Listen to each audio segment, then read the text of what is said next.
Namaskara and welcome to BIC Talks, a podcast by Bangalore International Centre, bringing you conversations that move, inform, and encourage discourse. Google, just broader Google has this tortured history of the past few years. And I don't know if anyone's been following, but they set up an AI ethics team. A lot of that team, some high profile members who departed, claimed they were fired in retaliation and have called out the company for not doing enough. I think that's going to be consistent. The company, to go back to my earlier point, Google pays a lot of lip service. It certainly has made a lot of progress around at least interrogating, wrestling with these major complicated issues around AI and ethics. But ultimately, the company is an advertising, and they're trying to sell cloud services. It's not in their interest necessarily to come out and spend so much time on ethics and AI. I think they'd rather just settle this question and move on. Across the world, people watch more than 1 billion hours of video on YouTube every day. Every minute, more than 500 additional hours of footage are uploaded to the site, a technical feat unmatched in the history of computing. YouTube invented the attention economy we all live in today, forever changing how people are entertained, informed, and paid online. Everyone knows YouTube, and yet virtually no one knows how it works. In this episode of BIC Talks, Mark Bergen, business and tech journalist and author of the book Like, Comment, Subscribe, is in conversation with Padmini Ray Murray, researcher and founder of Design Beku, and reveals the riveting behind-the-scenes account of YouTube's technology and business, how it helped its parent company Google achieve unimaginable power, introduces a narrative told through the people who run YouTube and the famous stars born on its stage. It's the story of a revolution in media and an industry run amok, how a devotion to a simple idea, let everyone broadcast online and make money doing so, unleashed an outrage and addiction machine that spun out of the company's control and forever changed the world. And now, over to Padmini. So it's my great pleasure to be here with Mark Bergen, the author of Like, Comment, Subscribe, Inside YouTube's Chaotic Rise to World Domination. So thanks so much, Mark, for making the time to talk to us. Thanks for having me. This is a 400-page sprawling, but sprightly history of YouTube. It's immensely readable, but it's also incredibly detailed. And one thing that really struck me was that we haven't really seen any publications on YouTube covering it in such detail, unlike Facebook, which has kind of column inches and books and all of that. Why do you think that is? Yeah, it's a really good question. That was one of the major reasons I wrote the book, because Sure. I saw this void. I think there's, one reason is sort of familiarity with kind of main characters on the company side. Facebook, as you mentioned, has Mark Zuckerberg, and Mark Zuckerberg is a known entity, and people have strong feelings about him. And Twitter certainly has Jack Dorsey, and now Elon. People have very strong feelings about him. And YouTube has had through its 3 different CEOs. None of them have really, I think intentionally, none of them have very strong personalities. They haven't really been out on the public stage. If you found the random person on the street, they probably couldn't name the person who runs YouTube. And, they probably couldn't. I think there was a poll, at least in the US, that said a significant amount of people didn't know that YouTube was owned by Google. So I think, there's just a lack of sort of mainstream knowledge about the story arc.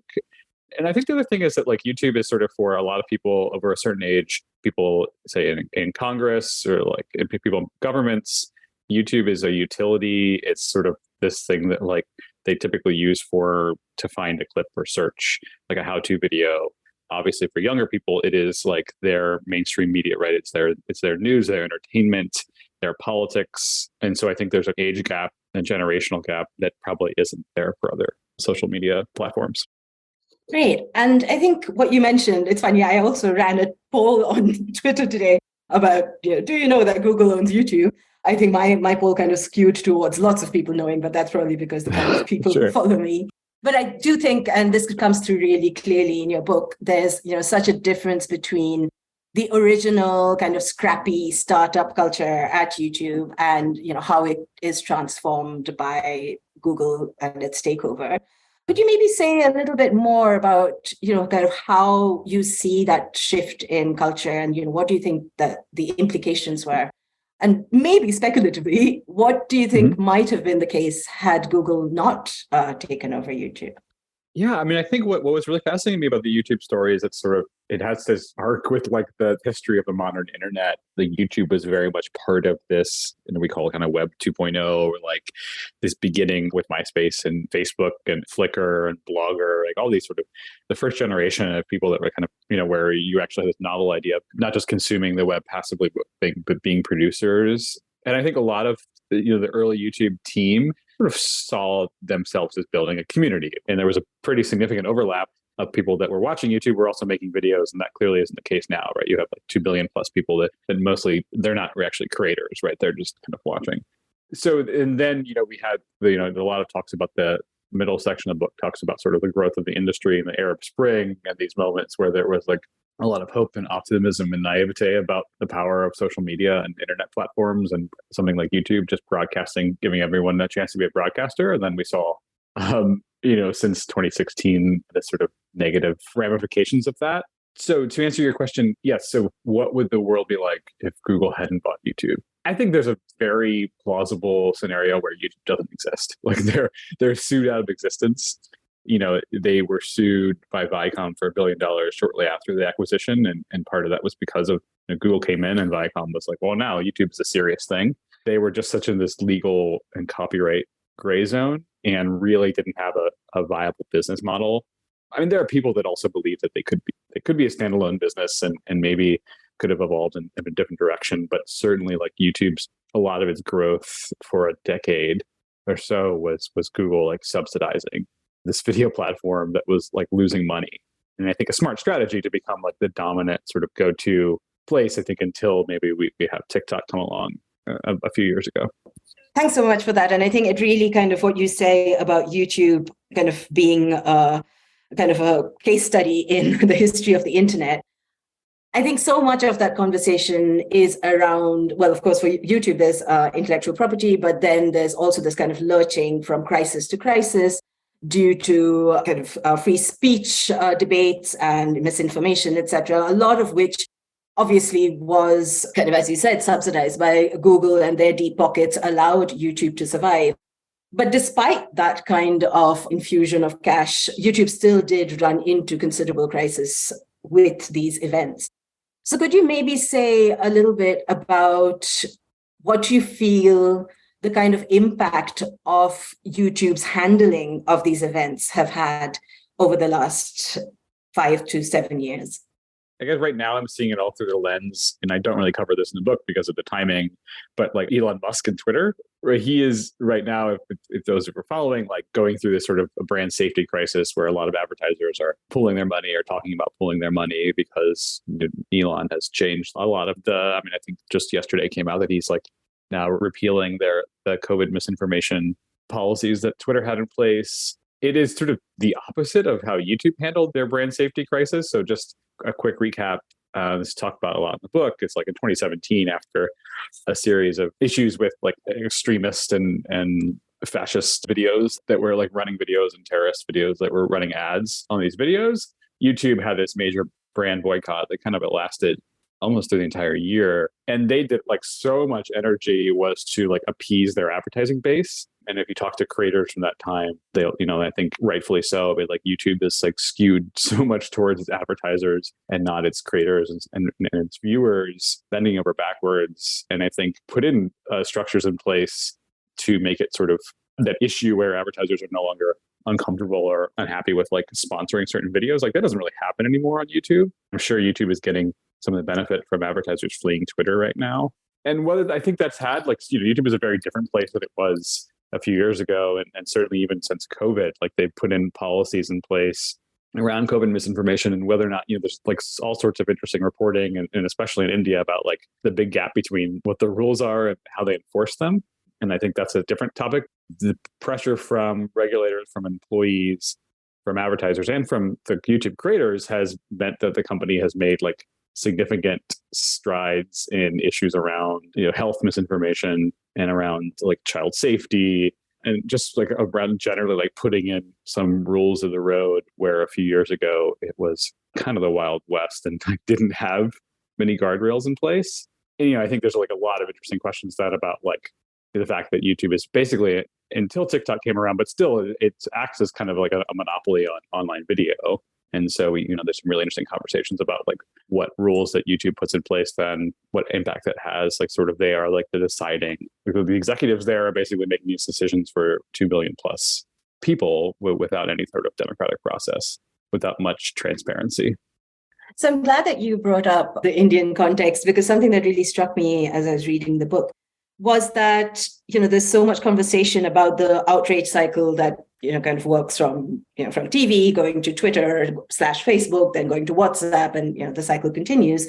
But it seems to me that YouTube hasn't been such a kind of significant player in India in those conversations. And I was wondering whether you could tell me why you think that might be. One thing, this is my first book and I learned about books, is that you mentioned it was 400 plus pages, and it's certainly like hopefully comprehensive, but by no means like am I telling the full story. And like India is one that there was so much I wish I could have put in, and I hope someone one day will write a great book about YouTube in India. I guess there's a couple ways to answer it. One is structurally, like Google has just underinvested staff and policy, like staffing wise and resources wise in countries like India, even though India has been like their biggest market by users and YouTube's for a long time.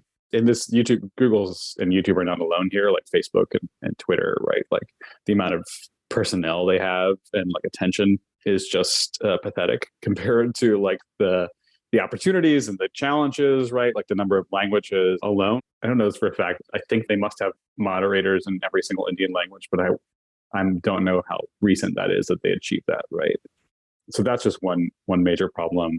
I guess, and your question was more of like, why aren't they part of the broader conversations around like media and politics in India? Yeah, pretty much, because it even, apart from your book, just if you're looking at the media and how they cover these conversations, YouTube doesn't really play a very big role.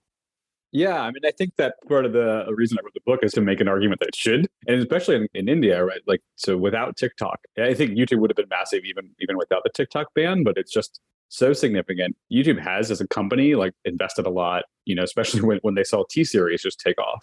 And I talk about this a little bit in the book, like T-Series hit this like amazing sweet spot for YouTube, right? It is, for a long time, the company has been trying to court like traditional media, and their business strategy for the first decade really was like, we need to get like mainstream movie studios and TV networks onto YouTube. And then T-Series comes around and like basically does that. It is just phenomenally popular. As you know, it like cranks out, I don't know how many, but like it still produces so many videos a day.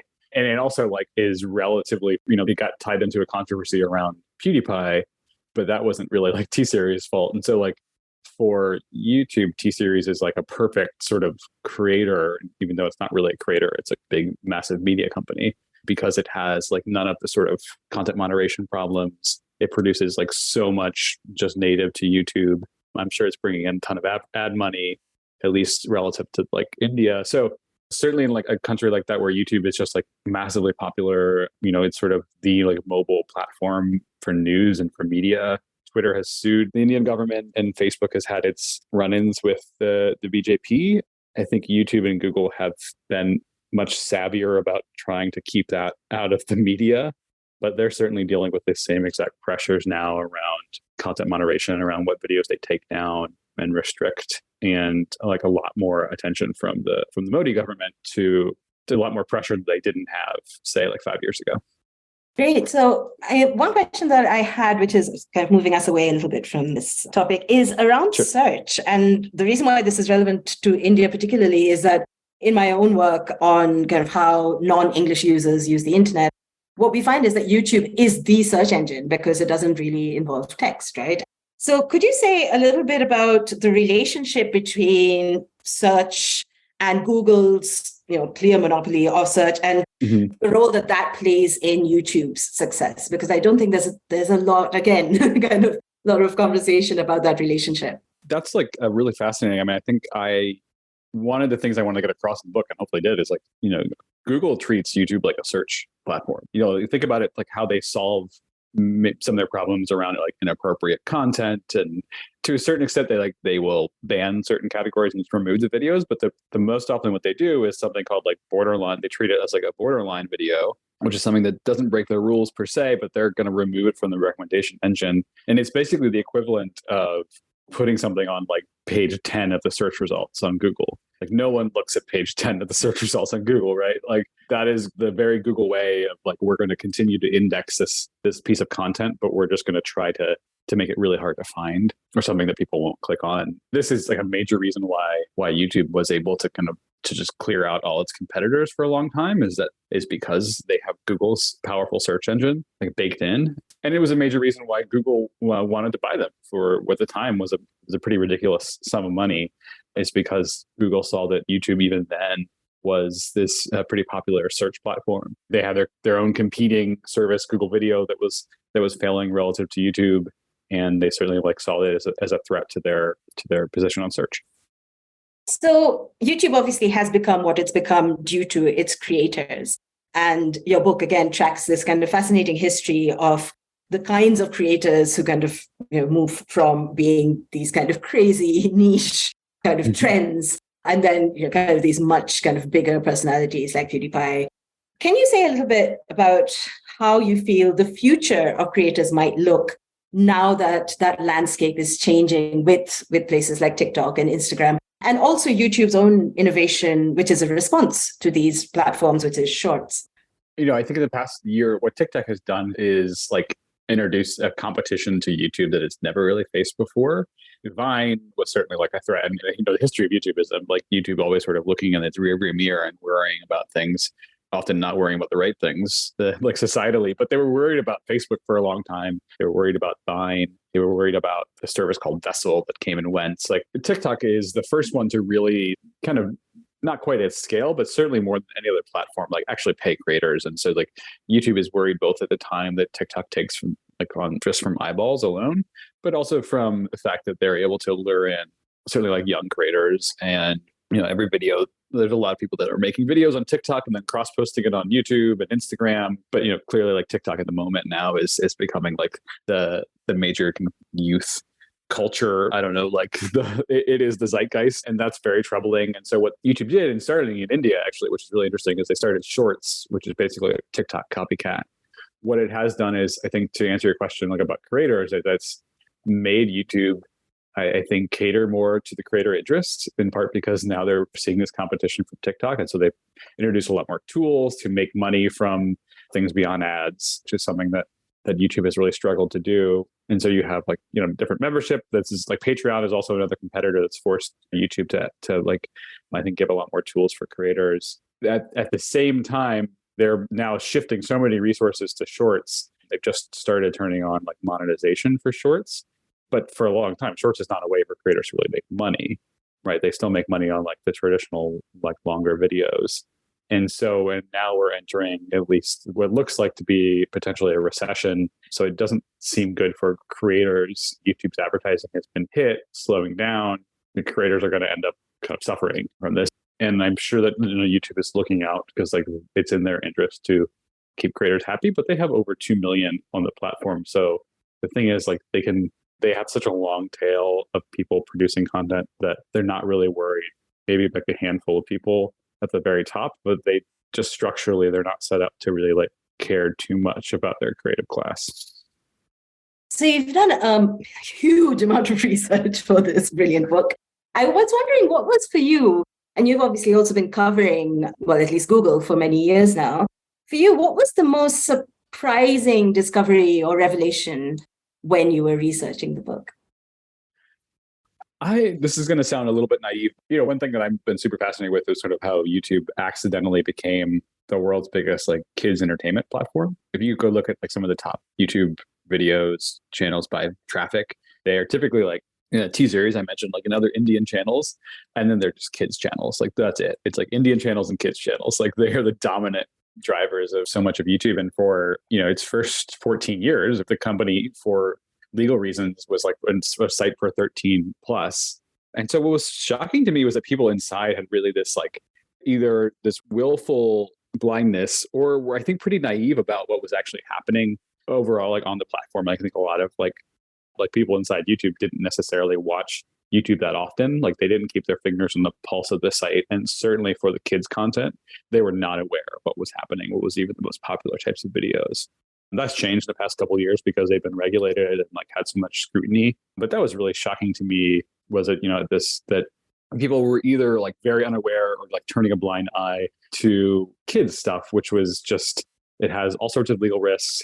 It's, really important about like for society about like what kind of videos and media are children watching and what are the implications for that. And I think that was pretty shocking to me that they just like underinvested in that for such a long time. Yeah, it sounded like from the book that YouTube was shocked by that as well and was quite taken by surprise. They they launched YouTube Kids as an app in 2015 and like there were, even before then, they were trying to sort of solve the problems around kids content. But yeah, I think just relative to its like significance for our society, they totally underinvested. So something that really troubles me about the future of the internet is the fact, and again, the Twitter kind of collapse is exemplifying this, is the implications it has for recorded history, right? And kind of where will all of this, all of these kind of major events that have been chronicled on these social media platforms, it's going to leave us with this kind of hole in the archive. And obviously YouTube has been a space where a lot of these events have unfolded. Something that surprised me was the fact that YouTube is often kind of used as a kind of dumping ground for a lot of content. And I was wondering whether you could say something a little bit about the future of YouTube as an archive, because also YouTube allows for long form content, unlike its competitors. The most fascinating case of that would be the Syrian war, right? Or like that, or examples of actual like archiving human rights abuses. So that's, there are people inside YouTube, a small amount of people, I think, that were invested in this and cared about this personally. It's often been like like Susan Wojcicki, the CEO, has used this example a few times about like why they're so reluctant to take extreme kind of action around content moderation. I think this is a convenient excuse, but it's true. Like there is collateral damage in the way that like, so if, for instance, if like, YouTube's take pressure had multiple times, every time there's a mass shooting, often YouTube will, people come out and point out like how easy it is to find videos about guns or videos about violence or like tutorials about guns, right? In the way that YouTube, just because it's so large, does everything with machine learning, right? If it tweaks its system to sort of filter out like violent content, what's going to happen is it will knock out some of these videos that like say, and they've had this problem for over a decade, right? Like they started to apply pressure because there was pressure for them to take down videos in Egypt, and they ended up taking down like critical videos documenting human rights abuses from the police and government there. I think that there have been attempts from like nonprofits, and there are many groups like working with YouTube on this. My sense from talking to them is that the company has not been a very cooperative partner. It's just like, and there have been attempts from the people inside the company to like launch like a service where, you can kind of be able to get like certain trusted partners and NGOs that can identify, say, like videos that have important archival video value. They've done a little bit of this, and then you just like, you don't run ads on it and you kind of filter it and you have like an age gate and restrict it and just to keep it up. They're an advertising company. Like they're not in the business, as much as they will say, they're not in the business of like archiving human rights abuses, right? They're in the business of running videos to make ads. And so I think it's this place where they're, unless there's a lot of pressure on certain cases, like recently we talked about like the conflict in Ethiopia and how vital like YouTube was for archiving that, and also how troubling YouTube was for what groups have criticized them for like not moderating very well clear abuses and like language, like hateful language to come up on the platform. And not to excuse it, but it is an incredibly hard problem about like how do you define what's hateful, what's violent and inappropriate, and what is like something that's worthy of keeping for like an archive of human history. So the whole kind of debate, I guess, around how dependable is machine moderation has now also kind of been enlivened by an engagement with the fact that AI and machine learning are obviously not neutral. They're, kind of obviously prey to bias. And there is slowly, very, very slowly, some conversations about how to change that. Do you think that this kind of development might help YouTube to become a better place? Or do you think that it will always be something that is a difficult and intractable problem for them. So there's a quotation in your book where somebody says there are no right or wrong answers for YouTube, there are just trade-offs. So I'm wondering kind of what you feel, what kind of direction do you think that might go in? I mean, I thought that quote came from like a very senior person who kind of runs there on trust and safety. And I think it was like, I thought it was a great and sort of reflects the attitude of the company. And this is the case of like, I think it was around something like videos, taking down videos or removing comments on videos with children, about potential like pedophilia. And like, this is something they dealt with a few years ago, right? Like the ramifications of that is that you get creators that feel like their livelihoods are being threatened here. And so like they do have these massive trade-offs that they set up for themselves just because of the way they like built their business. That was a really interesting question. I didn't explore too much about like the AI ethics. Google, like, just broader, Google has this like tortured history of the past few years. And I don't know if anyone's been following, but like they set up an AI ethics team. A lot of that team, like some high profile members who departed, claimed they were fired in retaliation and have called out the company for not doing enough.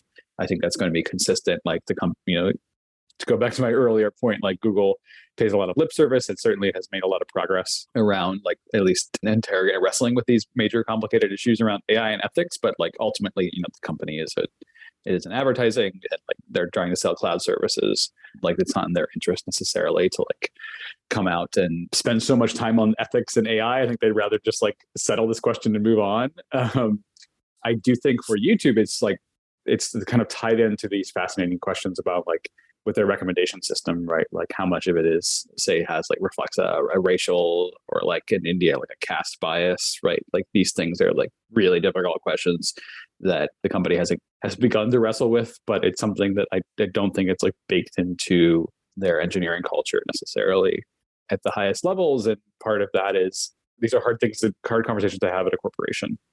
And it's one that's very risk averse and conservative, and it's very good at like flying below the radar. I think, the company has spent so much of its like recently, particularly trying to be like to market itself and like both to the public and internally as like the world's leading artificial intelligence company. Like, and they've hired the best AI researchers. And so it's sort of inevitable that they're going to be at the front epicenter of really important debates about the future of this technology. So I think it's really fascinating that your book starts with, PewDiePie and kind of ends, when you're talking about creators at least, with ContraPoints and LeftTube. And I was wondering, I don't know whether it's too optimistic, but do you think that's more reflective of the zeitgeist, or is it more reflective and more cynically speaking of YouTube's kind of understanding of what their audience might want?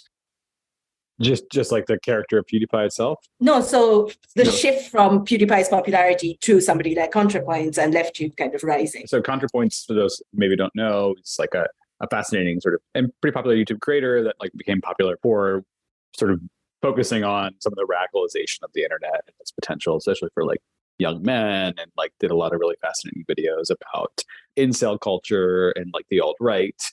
Perhaps in part, like this was around the same time that YouTube was like really scrambling to sort out the problems and criticism of its recommendation engine. And they have made some efforts I wrote a whole story in Business Week that's an excerpt from the book that like YouTube had this big crackdown on extremism, and it looked like a reflection of basically, there was people inside the company that were like, oh, this is pretty one-sided. We're basically going after one type of extremism, like Islamic extremism, and we are leaving white nationalism in particular, like really like we're just kind of leaving them untouched. And that had serious ramifications. And so I think in some ways you saw like LeftTube kind of rising in part because those creators figured out the same thing that like a lot of the alt-right figured out, which is like you kind of optimize for search and the recommendation. And like they, the best creators in some ways know how to manipulate YouTube. And PewDiePie's rise was like he was a video game streamer, and like that was perfectly aligned for like what YouTube was becoming at the time.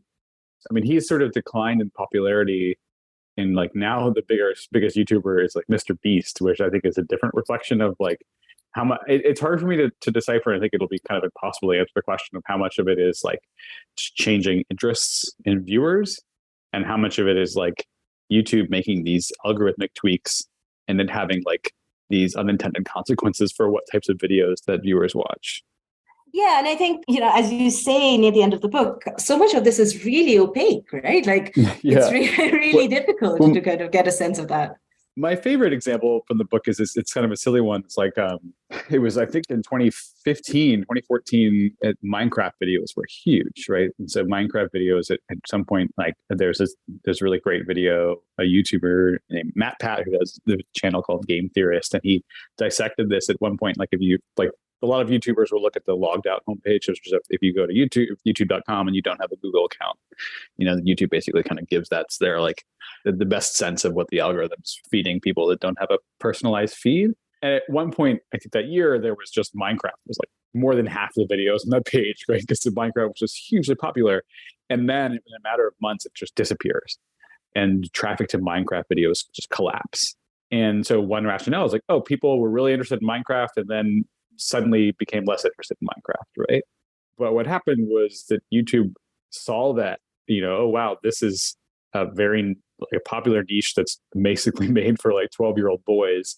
YouTube wanted to expand its audience beyond 12-year-old boys, and they wanted to bring in, to talk to a VP of engineering. Like he's like, I want my daughter and my grandmother to also be visiting YouTube. So they tried to expand it to a wider, more mainstream audience. And one of the immediate ramifications of that is that like the Minecraft videos just like tank in the recommendation system. That's a pretty clear example. I don't think that people who are really into Minecraft videos just lost interest in Minecraft. It's just that, YouTube is very good at feeding people videos. It's, your passive experience where you're kind of designed to like watch what's in front of you. And so they have, this is a really interesting example of the company becoming this programmer and like dictating what people watch with these like subtle little algorithmic tweaks. Thanks. Something that has always really irritated me about YouTube, and you have kind of touched upon this in your book, is about design and how it's just really, it's like even now, it just looks terrible. So why do you think that is? I mean, how does that work? One of the founders and first CEO, Chad Hurley, was a designer. And I think, they were criticized early on for that too. Although I think one of the main reasons that for their initial success was like, it was just very easy. Like it's sort of like it's kind of like Craigslist in some ways. Like, it is like not very elegant, and yet it makes sense. For one, YouTube, and I talk about in this, there's an analogy that someone gave me, and they're just like a tanker, right? Like they move really slow. Part of that's like Google culture. Like part of that's like YouTube leadership is like very consensus oriented. And so it just takes a long time to make decisions. The other part of it is like, for understandable reasons, like, every change they make has impact on people's lives, like the millions of creators who depend on them for ad revenue. And so I think there's a reason why they move slowly on stuff. They A/B test like everything. And so part of me thinks like there's some sort of business reason why it looks the way it looks. It's Shishir Malhotra, who basically ran YouTube for a long stretch, like 2018 to 2014. And he was like, people at Facebook were really envious of us, at least on the desktop, for the right rail, like the recommendation feed, right?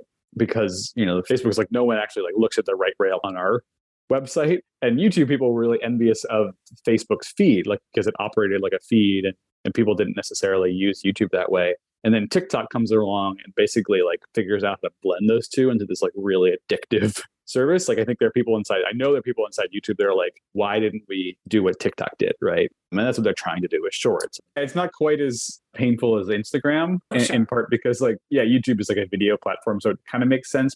People inside the company don't love like copycat, right? Like it's not something that they're proud of necessarily. And I think they're still trying to figure out like how to make shorts something unique. I mean, the like irony to me is that YouTube was the one that invented shorts. Like the first 5 years of YouTube video, the most successful videos were shorts, right? Like that was what did well. And then they came around a decade ago and started to optimize their algorithm for watch time, and then you got like this 15 to 20 minute long videos that have like a bunch of sponsored content in the middle. I think they're like a really interesting inflection point. And one thing that's as far as we haven't really seen like in the numbers, and maybe it's YouTube doesn't disclose this, but I don't think like TikTok has maybe eaten into their traffic, but it's like seems like they're still growing, and so it's hard for them to make significant changes when the users are still growing. Which is a great point at which to ask you, what do you think the future direction might be for YouTube? Do you think the star is dying, or what do you think might be happening next if you had to make some predictions? I don't think they're as jazzed about the metaverse as Facebook is, which is probably smart. One thing that I want to get across in the book too is like, it's YouTube has, as we talked a lot about TikTok, and they certainly worried about TikTok, but like their focus has been since the onset, like beating television. Like their entire business model and operating thesis is based around like TV is this like obsolete, and like we have bigger audience. We have, and I think they're right, like creators have a relationship with fans that's like nothing compared to TV. And that's a powerful tool. Like, as I talk about the book, it's a powerful tool that has like really negative consequences, right? But also has like delight. And there are creators that have like changed people's lives and like have the fans feel invested in their success in this meaningful way that is like, has like really interesting business potential. And it has like really interesting, like it builds communities. When YouTube's at its best, it like leans in to that. But that being said, like their main focus is like we want to take the money that advertisers are giving for television and like take it over to YouTube. And so I think, you're seeing a lot more emphasis on like TV screens, having like YouTube be, whether it's like YouTube TV, their like cable bundle, but it's mostly like getting people to watch YouTube on their televisions. And so I think you're going to continue to see the company like try to become dominant in that and like get more and more. And their viewership on that, at least from what they've disclosed, is just like continued to grow. I don't think, for a while they were trying to do something like compete with Netflix and Amazon Prime. They've dropped that. I think they're like very content to let Netflix, Amazon, Disney fight it out for subscribers and spend a lot of money on that. And YouTube will like continue to be sort of what it is. They're still trying to get YouTube Music to take off as a competitor to Spotify. And they haven't really cracked the code on that. And then, I think they're going to continue to invest in shorts and at least as long as like TikTok remains a threat, which for the foreseeable future will be. Great. Thank you so much. I know that you have to go, so I think we can wrap up now. But this has been a great conversation and I loved reading the book, and good luck with the rest of the book tour. Thanks so much for having me. It was really fun. Thank you for staying on for the full conversation. If you liked what you heard, please share it with family and friends. You can also leave us a review on iTunes or Apple Podcasts. The crew that makes these podcasts possible are Gaurav Krishna and Ishan Gupta on sound supervision and production, with support from S. Sarvanaraj and Raghavendra Tenkaila. Artwork and design is by Chandani Venkataraman of Crisscross Design Studios.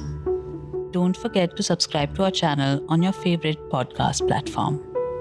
It can also be accessed on our website, bangaloreinternationalcentre.org. Do follow us on Instagram, Facebook, and Twitter to get regular updates on our programming. This is Lekha Naidu signing off on behalf of everyone at BIC.